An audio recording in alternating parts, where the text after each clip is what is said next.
Hi, everybody. Welcome to another edition of Too Opinionated, where today I'm joined by actress Emma Caymares. Close? Oh, you got it. You're an honorary Cuban now. Yeah. Oh my gosh. I am honored. Yeah. That's so before we got on camera, we were talking about Cuban food. So do you have a favorite Cuban dish? Oh, that's so difficult. I mean, ropa vieja is really good, which literally translates to old clothes. And it's like this shredded meat as like a stew. And I don't really eat meat these days because I grew up with so much meat. And I was like, but like if I go to Miami or, if I'm with my family and they make ropa vieja, I might make an exception. So it's like a shredded beef, but in a stew. Yeah, it's really that sounds so good. Yeah. I know. I mean, I told you I'm a big Cuban food fan. I don't know many of the dishes, but if you put them in front of me, I'm going to eat them.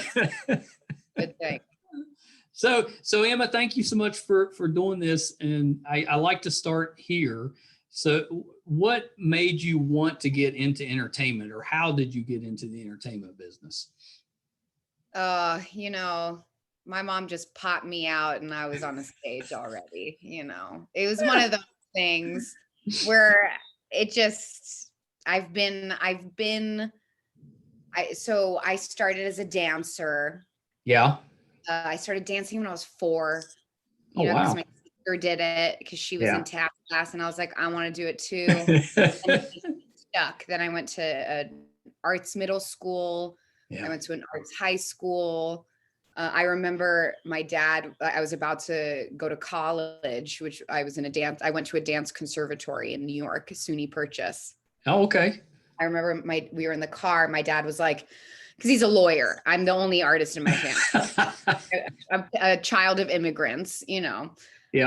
And he was like, so yeah, this dance thing's really fun and all, but what's your backup? And I was like, acting. He dadded you.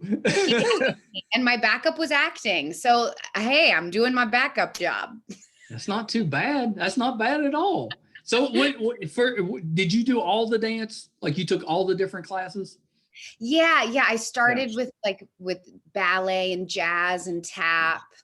I went to I started at the Joe Tremaine School. I grew up in Studio City. So my parents, Cuban, Nicaragua, met in Miami, moved to LA, and we were like one of the few Cuban Nicaraguan families in LA. And I went to Joe Tremaine, and then that turned into Center Stage Studio with with Rosie Gitlin. And I started there, and then I just got really passionate about it. So like all my schools, I always was in like the dance programs. And then in middle school, I was in a musical theater program. In high school, I was like in the dance focus, but I did a musical theater like elective. Right. So because my mom was a film major. I grew up just watching Turner Classic Movies. Every single we had all the cable channels of all the movie channels. My plan in life was to be a dancer, be a ballerina, and then when I turned 30, I'd go into film. Then life happened, and then it was like, well, it always happens that way. Life happened. And but you ended up going across country to college? You went to New York? I went to New York. When I was 17, when I graduated high school. Wow. Yeah. And then I danced in SUNY Purchase in the dance conservatory, and that was an amazing experience. It really shaped who I am now. Yeah. That's awesome. Yeah. My oldest was a dancer all the way up through. Oh, okay. So school. So I know all about the dance competitions and the recitals and all the practice. When you take them out to the studio and they take their shoes off and you're like, oh God. Yeah. Yes. It's brutal. Yeah. But a lot of fun. It always amazed me at just how much work goes into that, and girls and guys when they're dancing, and the majority of them are so passionate about it, and you can tell they're just killing themselves out there trying to be as good as they can be. And I always got very emotional watching her, because she was just trying so hard with it, and it's hard. It's hard, man, but it's fun. It's good. It's having a discipline. It really sets you up for the rest of your life. Yeah. Because you gain what I like to call devotional discipline. It's that you have you have a purpose. So you're devoted to this art, this discipline that you have. So every day it's bigger than just, oh, I have to do my exercise today, or I have to go to class. It's like, no, I have a goal and I really want to do this, and it's really difficult. So you gain devotional discipline, and then it translates into every other avenue of your life. Yeah, I love that. That's probably different from me forcing myself to go to the gym. Like, gotta do it, buddy. Yeah, you gotta do it. You gotta find that devotional discipline. Are you still friendly with the people you danced with growing up? Some, yeah, but it's just been so many people, there's so many classes, so many workshops. I'm really close to like a handful of dancers that I went to college with. Right. So did you get a chance to dance professionally before you switched over to acting? I did. Thank God. Okay. Yeah. That's good, because you'd always wonder, I would think. Yeah, no, I did. I was really lucky. My senior year of college, I got to do a season at the Joyce Theater, which is a dance theater in Chelsea, in New York, Manhattan. I got to do a season with this contemporary ballet company called Morphosis. Okay. And it was amazing. I was 21. I was still in school, but then I got to go to the city and perform. That's exciting. Yeah, it was super exciting. So that was my first taste of the professional world. Yeah. And then a day after I graduated college, I was on a flight to Berlin to go do the international tour of West Side Story. So that was musical theater. So I was still in the dance mentality, but it was a job that I booked, and I was like, hell yeah, I want to go. Well, yeah, Berlin, why not? And do West Side Story. It was so fun, because that's, one of my, exactly. I grew up with that movie, and, I'm Latina, and we were, so, the West Side Story is such a big deal. I'm so excited for the Steven Spielberg movie. Oh my God. Oh my gosh. Yeah, me too. Yeah. So and then I was with Ballet Hispanico for a little bit, which is a contemporary ballet company in Upper Manhattan. And that was amazing, because there's a lot of like Latino culture, Latinx culture involved in the repertoire. So that was really amazing I was only with them for a short time, because I transferred to Broadway. I did the big white play. I'm assuming you sing. Do you sing as well? I do sing. Yeah. It took a minute it took a minute for me to confidently say that I'm a singer. It was a journey, as is life. Because talented people, though, artistic people, they're never just good at one thing. I mean, they're just good. It seems like you're just good at everything. The true artists, if you like hand them any medium, they're like, oh, and they're like, oh, you can do it. You can knit, you can draw, you can, Oh yeah. You can transfer that creative energy. Can you craft? Or are you crafty? I like to craft. I'm more of a drawer. I like to drawing is my very not guilty pleasure, but it's I don't promote my drawing. That's like your escape. It's just for me. Yeah. But I love to draw. Well, that's awesome. That's awesome. Is there a difference when you join a ballet company that's not from the Americas? Is there a difference in the ballet, or is it basically the same? Oh, that's a loaded question. I know. Because I'm not sure exactly how I'm asking it, but it would seem like, because you said the culture, there was parts of the culture that kind of seeped into it. And I was kind of curious if it changed the, like if you learn ballet and learn all the stuff, does that translate if you go to a different country and do ballet? Okay. Yeah. There's different techniques.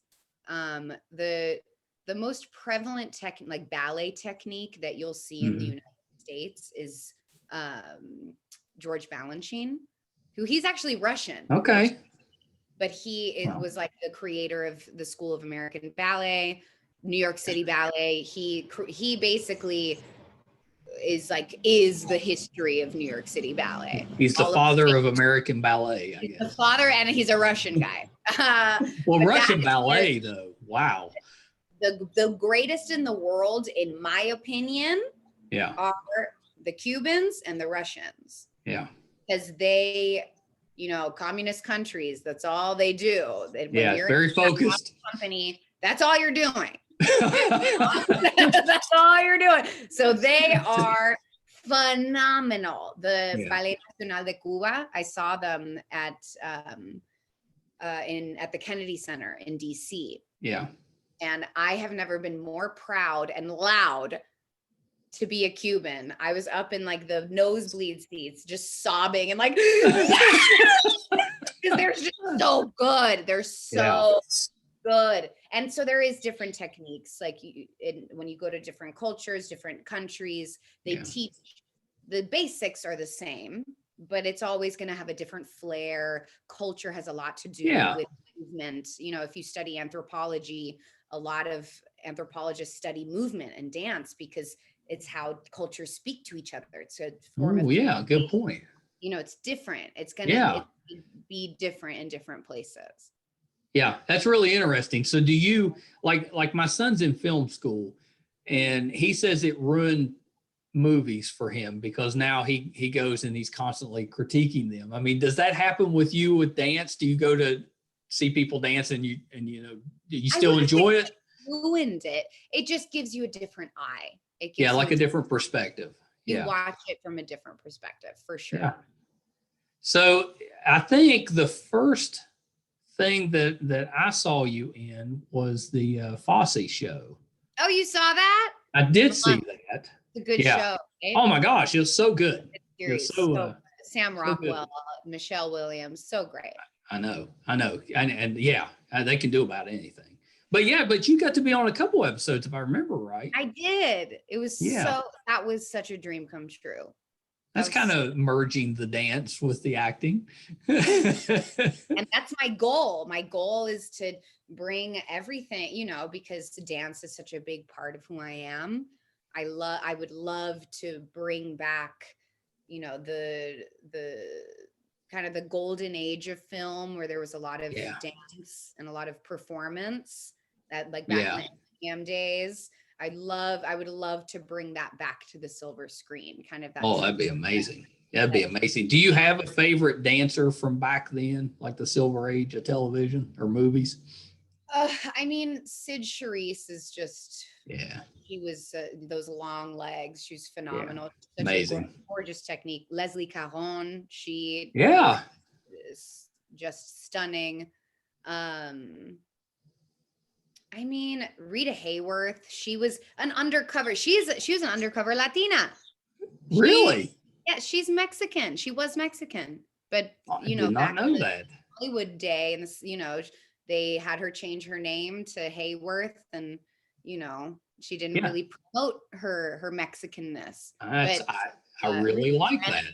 She's a phenomenal performer. She's an icon, a huge hero of mine. Great. Yeah, she's amazing. Yeah. I mean, there's so many, like Shirley MacLaine. She was a great dancer. Yeah. Shirley MacLaine's really good. Really good. Mm-hmm. Yeah, that's funny because my wife's Mexican, and you would never know it from her last name either because she's got mine. So if you just saw the name, you'd never know. Because she's got mine. She's stuck with mine.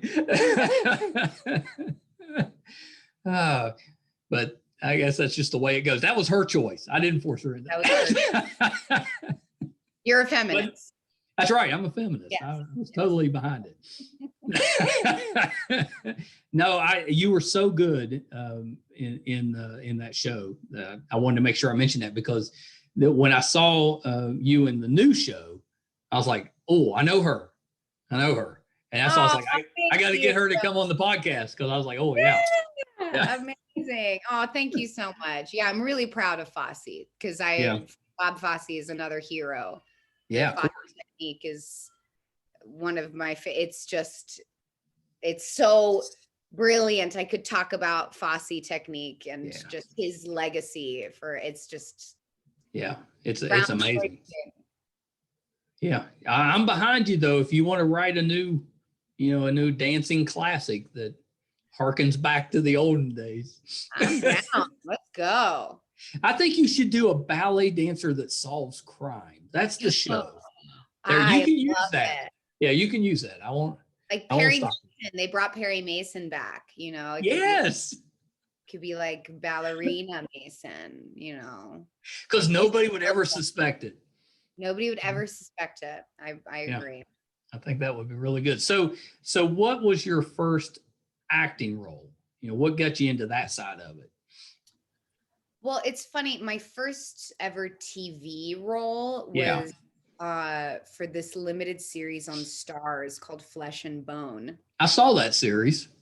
I saw that was on your IMDb, and I didn't remember seeing it. I was only in it for like 30 seconds in the pilot. Okay. I did watch that though. My name was Girl Crying. Girl Crying, like that was the name on my door, like of my dressing room for the day. It was Girl Crying. So I was the girl at the audition who's standing in front of her at bar, and like Tova Felcha comes up to me and she starts saying, that's not what it is. And then I get all like tripped up, and then she's like, cut. And then they show me and I start to cry. So that was my introduction into. I do remember that. So when you went in for that audition, did you have to cry? Yeah, that's all I did. Like literally I walked in and it was like, hey, and because there's no lines. Lines. So I remember I made a crying playlist. So I think like Whitney Houston was on there, Celine Dion, some Barbara Streisand, some really just a sad playlist. And because I never acted before, so I didn't know what to do. But because I grew up, like I literally woke up and watched this movie with Juliette Binoche called Blue, and it's like really intense and really sad. Hence Blue.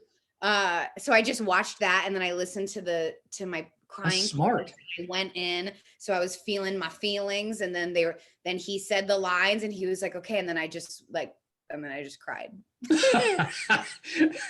Hire that girl. It doesn't take too much for me, it doesn't take too much. So that was my introduction to acting, but I filmed that like in between, I think it was before my Broadway debut. Yeah. It was before Broadway. So I just kind of put that on the shelf. And then my real introduction into like actual on-camera acting was through ABC Showcase. So Marty Phillips, who's an angel from heaven, she's the head of casting for the New York City, for the ABC office. And she came to see me in Charlie and the Chocolate Factory. So she brought me into her office. And then I ended up auditioning for the ABC Diversity Showcase, the Discover Talent Showcase. Yeah. And that was life-changing because I'd never acted in that capacity. I had done shows like musical theater shows in high school, and I went to an arts high school, so I was in a TV film class, so I would do some scenes here and there, and I knew I wanted to do it, but the ABC Showcase really, it was like school for me.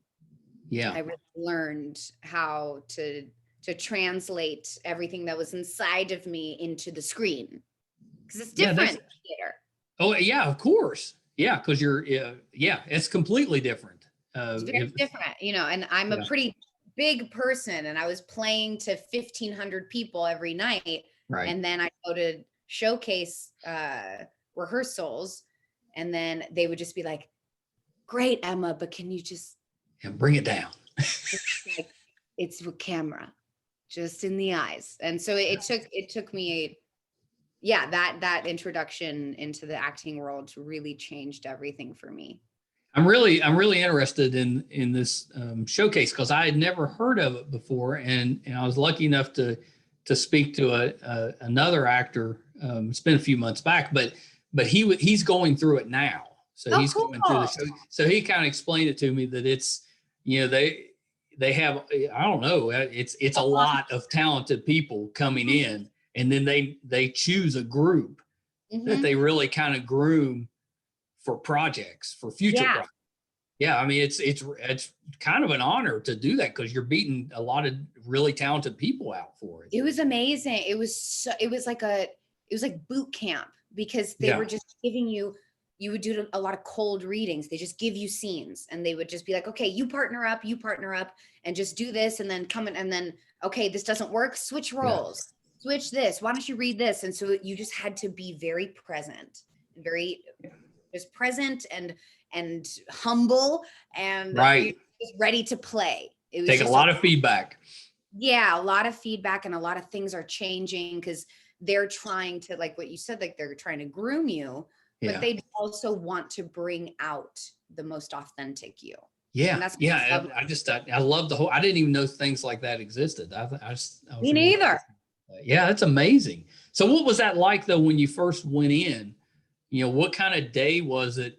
I'm assuming you had to do some type of audition to be considered for it. What was that like? This was like what I just said. It was like a workshop. It was crazy. There was like 15 people in the waiting room, and like everybody was trying to rehearse their scenes in little corners. And my first partner was stressful. Oh, so stressful. But he and I ended up getting the showcase together, and he was my first partner. He's also an actor.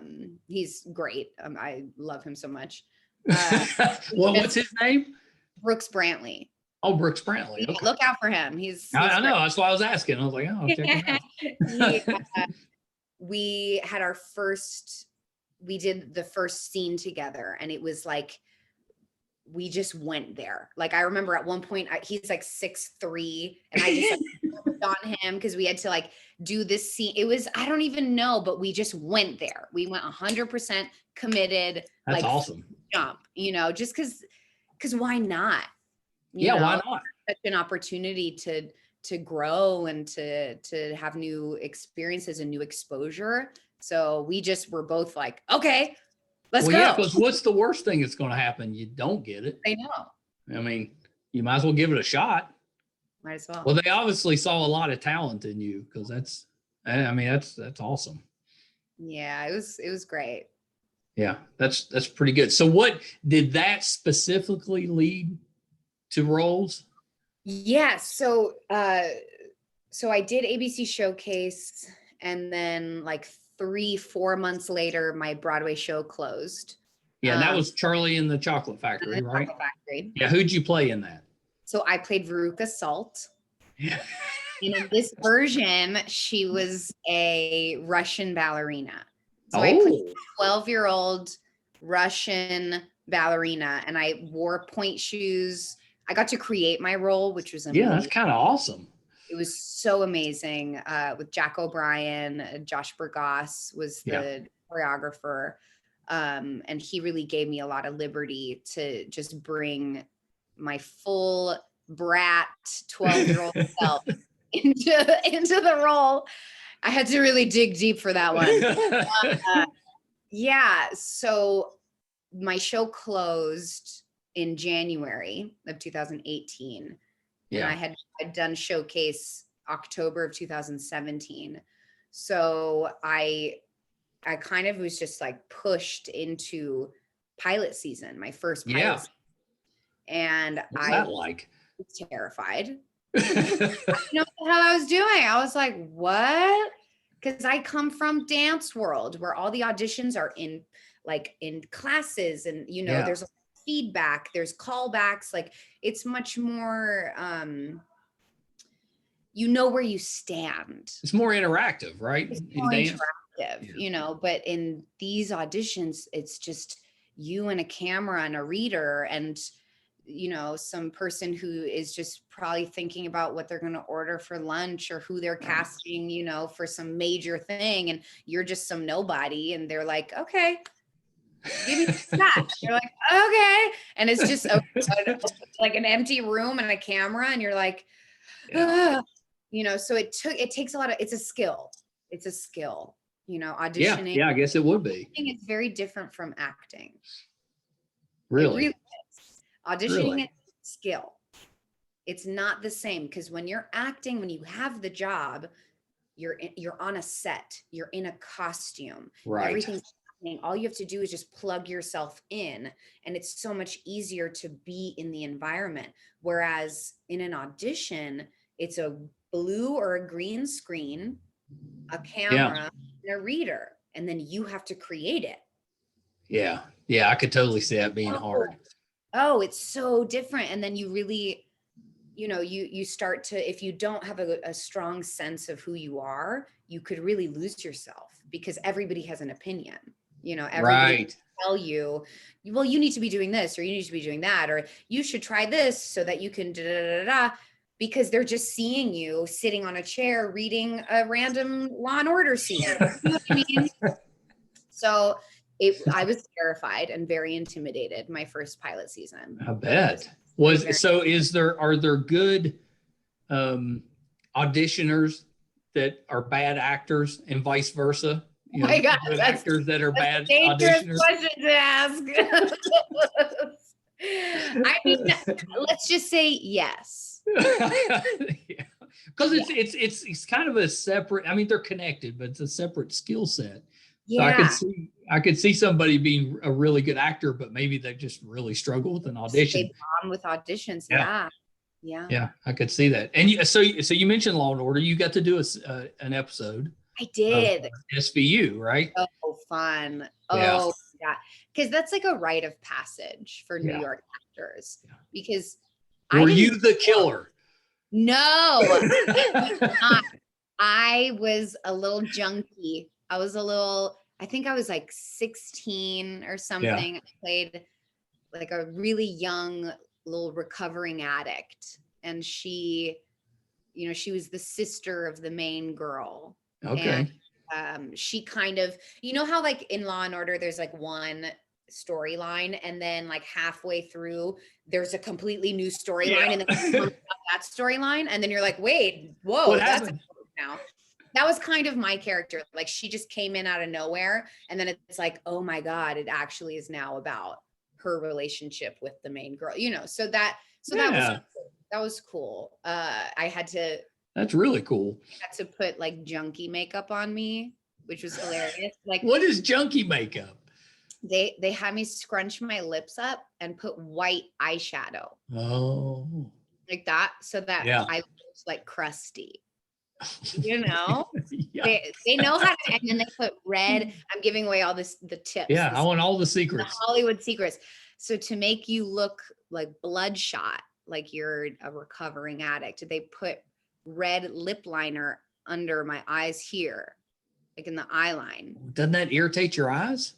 No, you get used to it. It's makeup. So I looked insane. I looked cracked out. I got to look it up now. I got to look that episode. Yeah, it was fun. It was so fun. I got to work with Ice-T. Oh my gosh. I love him. He's so cool. He's just that's a unique experience right there. That's awesome. Yeah, and I also didn't know that the Law and Order world lives in Chelsea Piers. Like everything that they shoot of Law and Order is in one of the Chelsea Piers. Really? Off the Hudson River, like on the West Highway. Yeah, I had no idea.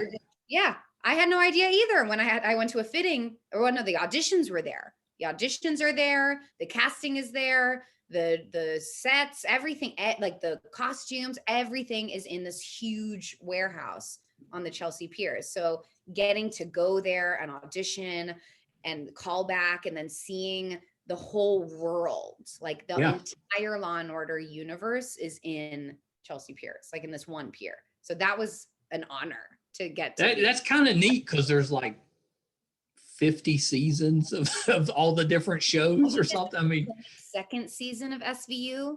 I was on the 21st season, but Mariska Hargitay, man. Yeah. Yeah, she's pretty badass.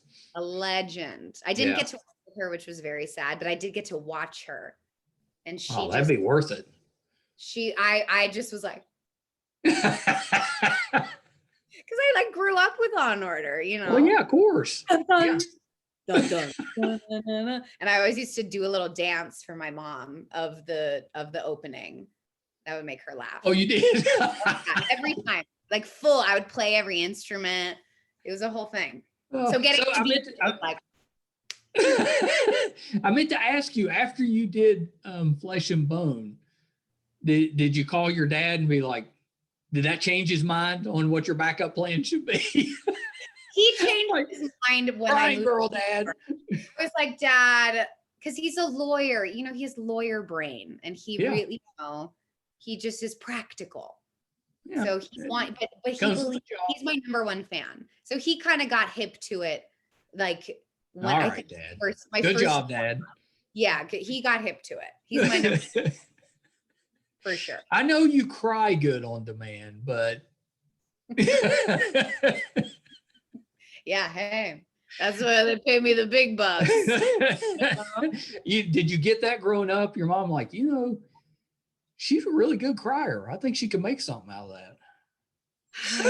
Probably. I did. I was quite the emotional child. A dancer that's emotional, that never happens. I was expressive.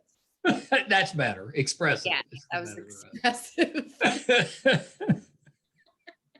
So let's talk about Call Your Mother.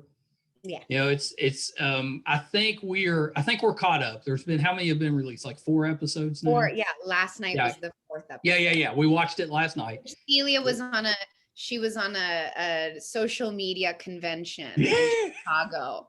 So that's why she wasn't in the episode. She's and I'm a big fan of Kira Sedgwick. Oh, Kira Sedgwick. She's amazing. I loved her on The Closer, and she's just, you know, I've always just been a huge fan of hers. But you are my wife and I's favorite part of the show. We love Celia. Yes. You know, we want more Celia episodes. Oh, you'll get more. Don't you worry. Yeah, that's such a fun character. I mean, she's hilarious. I mean, you know, you don't even have to say anything. You're just in the background sometimes, and it's just hilarious. Oh, thank you. I love it. Yeah. Yeah. So how did that role come about? Do you know what's funny? I got the audition the day that my Law and Order episode premiered. Oh, you can't beat that. What a day. So I got the audition. So my boyfriend at the time and my sister, we had a little watching party for Law and Order. So I was so excited because I hadn't. We have to. 9 months, and I finally got Law and Order, and I was so excited. And so we had this watch party, and that night, the next morning was my audition for Call Your Mother. Wow. I was tired. I just watched myself on TV. I was like, you know, I don't think I'm going to go in. Like, I think maybe I'll skip this one. I'm really tired. Like, it doesn't look like, because I'm not a social media influencer. Like Celia is so not. And I was like, it's not even somebody that I am. And my boyfriend was like, I'm getting in the shower. Yep. And I'm picking out your sides, your audition sides, and learn the sides while I'm in the shower. And I was like, fine. I didn't even because it was because you get so many auditions. You have to understand that when you're in pilot season, there are so many auditions that you have to hold on tightly, let go lightly, you know, because they just come and go. Right. You can't get too attached to any of them. You can't attach yourself.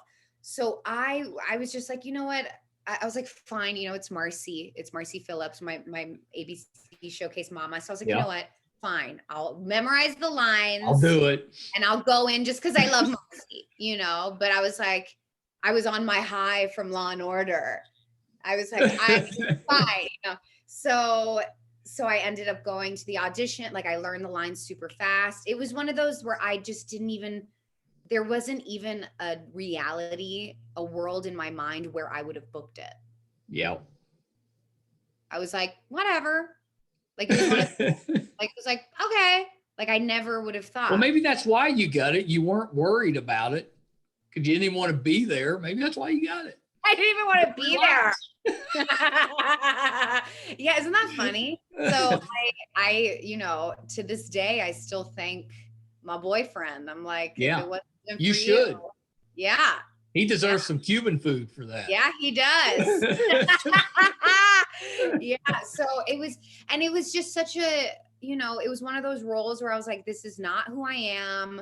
I really doubt that I'll get it. Like, I get it. I took it out of my mind.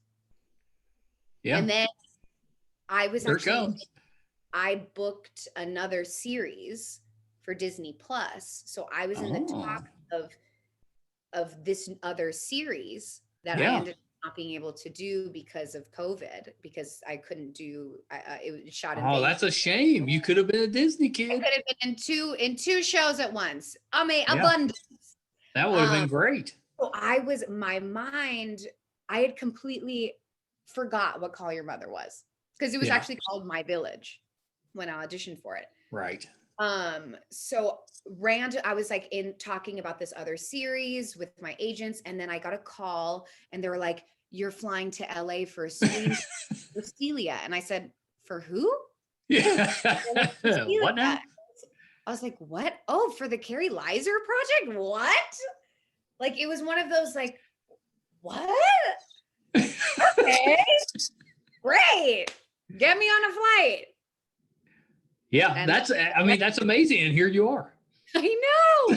Life is so funny. That's why you never know. That's why every single opportunity that you're given, just do 100%. Just do it, because you don't know. Are you sure? Because maybe if you do it 80% with like maybe then you'll get it. Maybe then you'll get it. Well, I think it goes back to the devotional discipline. It goes back to having. I love that. I'm going to steal that.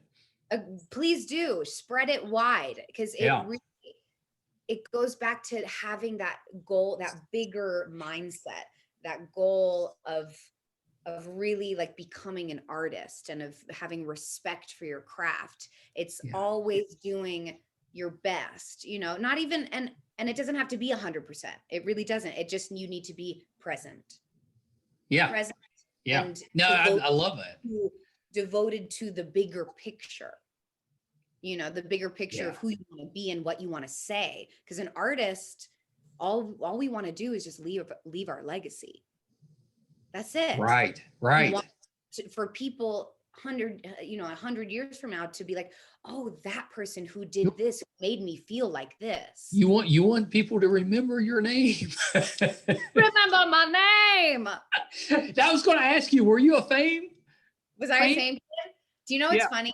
I love the show. It's great. My mom went to New York for the first time ever in the 80s. She was an immigrant from Cuba, and she went to New York with my grandmother, and they were walking around Times Square, and they were like, oh my God, New York is amazing. There were these kids dancing in the street on cars, and these amazing performers, and they were filming Fame. Oh, that's awesome. Your idea.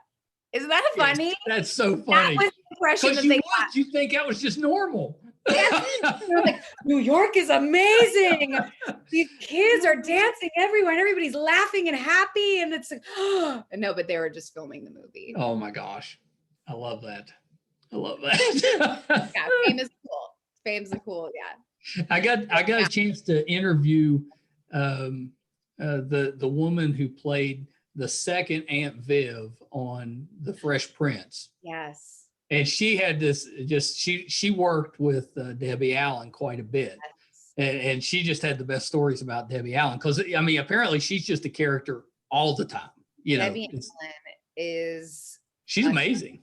She's a hero. She's just incredible. And now she's like a huge director. She's phenomenal. I grew up talented. In LA.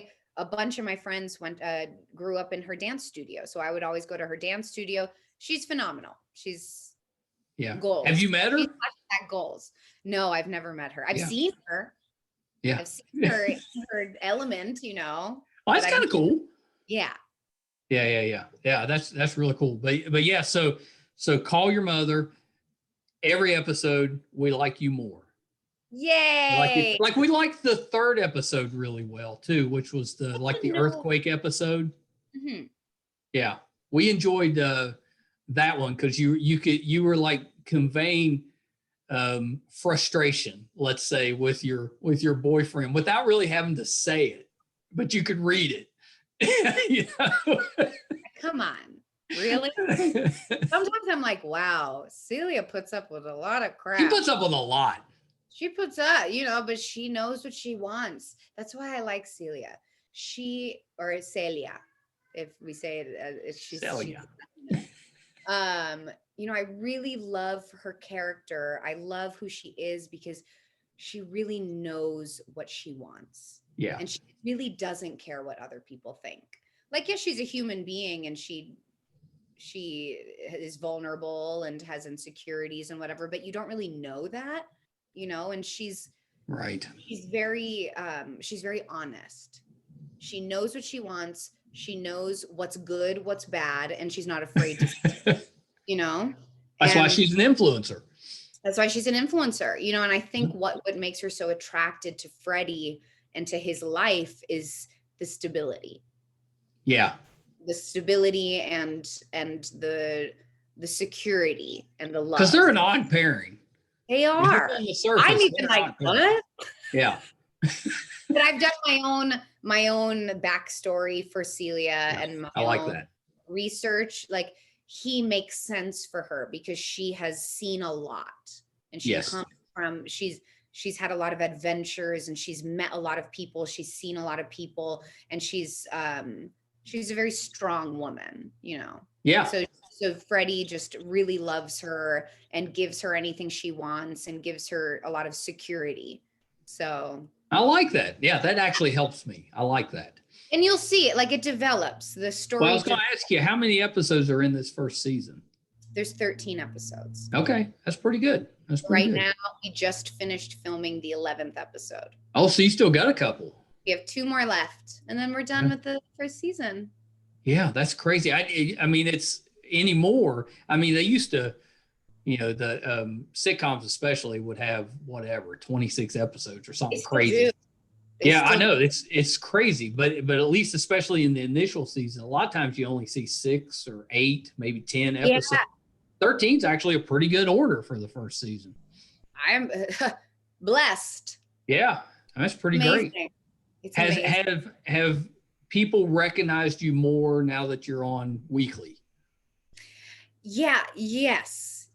They're starting to, you know, I'm starting to kind of see the following.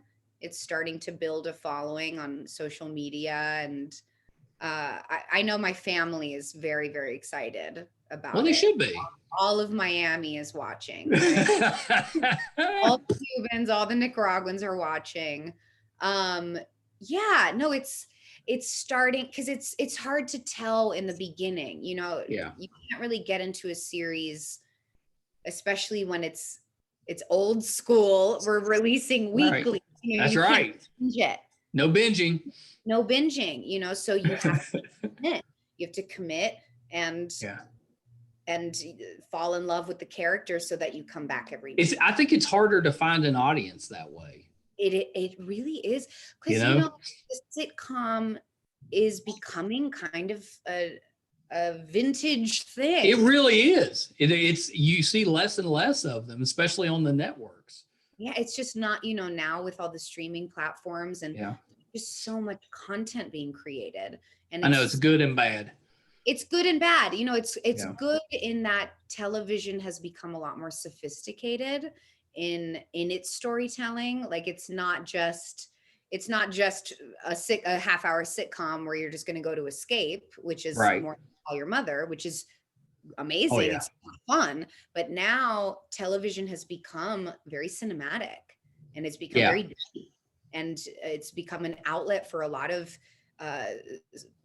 activism and social justice, and really like people can really tell real stories. Well, you get movie production now on TV, which you didn't used to get that, at least very often. Yeah. It's crazy. It's a whole new world. All right. So before I let you go, give me your favorite Cuban restaurant in Miami.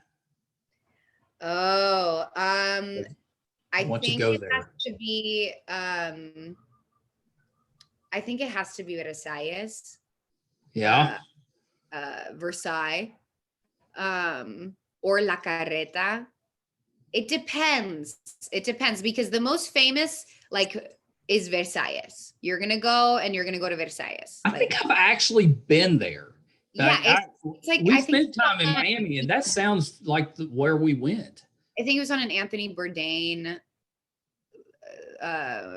episode. It's very famous. Like it's in Little Havana. I think it's on Calle Ocho. It's just the best. It's so good. So good. What food do you enjoy outside of Cuban? Outside of Cuban?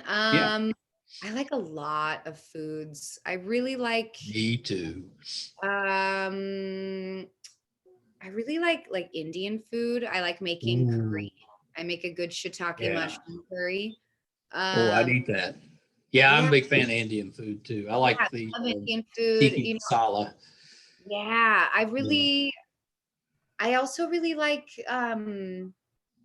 I've just been into like local produce. Like I don't like to go to big grocery stores. I like to go to little grocery stores where they like sell all locally. Yeah. Support your local store. So I try to support my local. So I just eat a lot of like root vegetables and a lot of veggies and just roast veggies. That's like my favorate thing to do. That sounds pretty good. An avocado, put some hummus on the side, put a little quinoa in there. Boom. Ooh, I like some quinoa. Or as we used to call it, quinoa, till we learned how to pronounce it. Yes. There was I wish I could remember it. There was an upscale Mexican restaurant in Miami. I'm sure there's a bunch. That it's the first time I had tried mezcal, which it's a acquired taste, but they fixed it with orange slices covered in chili powder. Ooh! So you take a bite out of that, and then that sounds the shot of mezcal. It was so good. And so I've been trying to recreate that since, and have not been able to do it because mezcal is very smoky. So that was my one mezcal experience. I was like, I'm now a mezcal drinker. Well, I'm not, because I haven't been able to recreate it. I believe in you. I'll keep trying. Well, Emma, thank you so much for doing this. I was so excited. Let me tell you the quick story for it. So we're watching Call Your Mother. We're sitting in bed, and we use that's the type of show we use right for bed, because it kind of wind down type of show. Because you're not going to binge because you only got the one episode. So it's light, it's kind of funny. And it's perfect for the times right now. Perfect for that. So right. So we're in bed, we're watching that, and you'd been on screen for a couple minutes, and I told her, I was like, I've seen her. And so I was like, I've seen her. It was a dance show. I couldn't remember Fosse, but it came to me. So then a little bit later, she's still watching the show, and she looks over, and I'm typing on my phone. And she said, "What are you doing?" I was like, "I'm sending a note to her people. I'm going to try to get her on the podcast." And she's like, "You're an idiot. You're not, there's no way you're going." I was like, "That doesn't work." I was like, "Okay." Well, then the next day, you said yes. I love it. Well, I'm so excited to do. Hey, I'm here. I'm just a normal gal, just trying to make people laugh. Well, you're doing a great job. Oh, thank you so much. I'm so happy that you found me. Yeah. Well, let me tell you, I have been lording it over her ever since. I was like, "Don't you doubt me." Look at me. I can do anything. I manifest. It reminds me, I tried to get Mr. T. I'm sure you know who Mr. T is. I tried to get him, And I found his manager. I sent the manager a note. And normally, if I'll either get a yes, it's awesome, or I'll get a polite no. And that's fine. That's fine. Sometimes people are busy, or it's not they don't want to do a podcast, whatever. That's fine.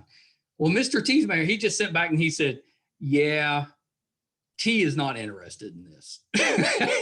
One line. I appreciate that's still my favorite rejection. It's Mr. T. He's Mr. T. If he don't want to come on, he doesn't have to do what he wants. He doesn't have to be nice. I wouldn't expect it. I might have thought less of him if he was nice about it. That's not T. Out of character. Yeah. That's out of character. So Emma, before you go, is there anything else that you have upcoming that we can keep an eye out for? Yeah, I actually, you asked if I was a singer. I actually am a songwriter. Oh, really? Very new in the game. We need a theme song. We need a theme song. Yeah, Too Opinionated theme song. My first single is coming out a week from today on February. Oh my gosh, that's exciting. Yeah, it's a single. It's a song that I wrote. A music video is coming out along with it that I also wrote and I produced. I'm very, very proud of it. It's a song about heartbreak. Of course. Very emotional. It's called I Don't Know You. You can find it on Spotify, on Apple Music, you'll be able to find it on YouTube, all that stuff. Oh my gosh. Yeah, we got to keep an eye out for that. A week. And there's a video too. And there's a music video. Oh, so, that's exciting. Yeah, it's a very new side of myself, but it was really personal and very honest, and it just kind of came out, and I was like, oh, I guess. What's the genre? Is it pop? It's I would say it's like alternative soul. Oh, I like that. Yeah. It's influenced by like this track specifically is like if Sade met Erykah Badu meets Fiona. Oh my gosh. Yeah. Okay. And Bjork, like. All right. I'm in. So I should bring some Kleenex. Bring some Kleenex. It has a fun, like very dramatic orchestration intro, and some really great musicians are on it. I'm really proud of it. The whole team. Yeah, that sounds awesome. I'm just really proud of it because I brought together a lot of my friends who are just so talented in New York. And we just all came together, and I had this idea, and I had a treatment, and I had lyrics and melody, and I got a producer. That's amazing. The song together in his home studio, and then I wrote a treatment for the video. I have a friend who's a director. She found a DP, and we just made it happen. And so if you have an idea and you just say it, you can do it. Like you with your podcast. Yeah. Existence, and you can do it. You can do it. I love that. So will you be at some point releasing an entire album? That the ultimate goal is that, but it's still very much in the beginning phases. I have a lot of content, but I've just been focused on. Well, now I want you to come back and sing. I know. That would be fun. That would be great. But you can find you can find it next week. Yeah. Oh yeah, I'm so excited. Yeah, we'll absolutely keep an eye out for that because that's exciting. Yeah, good for you. Excited. Yeah. I knew it too. I knew. Yeah. Artists, you're also crazy talented. Do you play an instrument? I don't. I like dabble on. All right, you blew it. No, I know. I don't play an instrument. That's my next goal. No, that's really cool. If you were to choose an instrument, what will you learn? The piano. Yeah. I was going to guess piano. The C major scale. I can do that, and I can make up I've played around on GarageBand and Logic Pro, and I just do chords, but I can't play. I can just kind of play around. But you know enough, so maybe you could learn. Yeah, that's my next goal. My next goal is I'm assuming you can read music. I can sight read because for Broadway, when you learn music, you have sheet music and you just kind of follow along. For me with music, I just kind of faked it till I made it. It's all art comes from the same place. And it is all the same. If you strip away all of the different modalities and different mediums, at the end of the day, the message is the same and the feeling is the same, and it comes from the same motivation. So if you're a true artist and you're really committed, you can give your message through different modalities, so it translates. So I just kind of like get into choreographer brain, and it's the same, but instead of a move, it's a note, it's a sound. Yeah, that's awesome. So for the video, did you get input into what you wanted in the video? I wrote it. Yeah, that's awesome. It was my child. The only thing that I collaborated with was like shots with the director and with the DP. Just because I wrote it, I made a treatment for it. I had a location that I scouted, and then we just all came together, and they just essentially helped me fulfill the vision. Because I'm all about collaboration. If you have a better idea than me, let's go for your idea. It's not about ego here. It's about the work. So I was really lucky enough to have a team who believed in the work. So we just came together and made it happen. And there you go. And what day is that coming out? February 11th. February the 11th. All right, now I got a goal. I got to get this episode out before that comes out, so we can promote it. Thank you. So fun. I'm excited. Thank you so much, Emma, for doing this. Last thing before you go, where can we find you on social media? So you can find me at Emma Caymares on Instagram. It's just my name. I know you say it so much better than I do. I got to practice that. Next time we talk, I'm going to have it down. Caymares. You just got to get that little, that little accent going. I know. I got to work on it. And then on Twitter, I'm new to Twitter. I just got one like a month ago, but I'm Emma Sophia Kai. Okay. Sophia with an F. But yeah, you can find me on Instagram and Twitter. Yeah, I've seen you on Instagram, so I'll look for you on Twitter. But that's great. Thank you so much. This has been so much fun. Same. Thank you. All right, hold on one second. What's that? It says stay safe out there. Oh my gosh, please take care of yourself. It's getting better. It's better. Not 100% yet. Yeah. All right, hold on one second. Well, that was so much fun. She's so talented. I'm so happy that I got a chance to talk to her. And I have this feeling that she's just on the cusp. She's somebody that we're really going to see so much more from. So I'm so happy to catch her relatively early in her career, because I think she's such a talent. We're going to see so much more from her. And I had a feeling she was a singer, but I didn't know that. So that's really, really exciting. Hope you guys enjoyed the episode. Really appreciate that you keep coming back and you're including us as part of your week. We don't take that for granted. So thank you so much.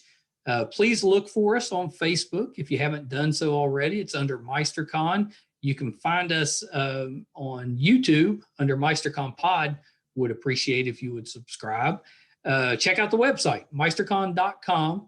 There is a terrific blog from Brett on there that is funny. It's well written. He's so talented. It's well written.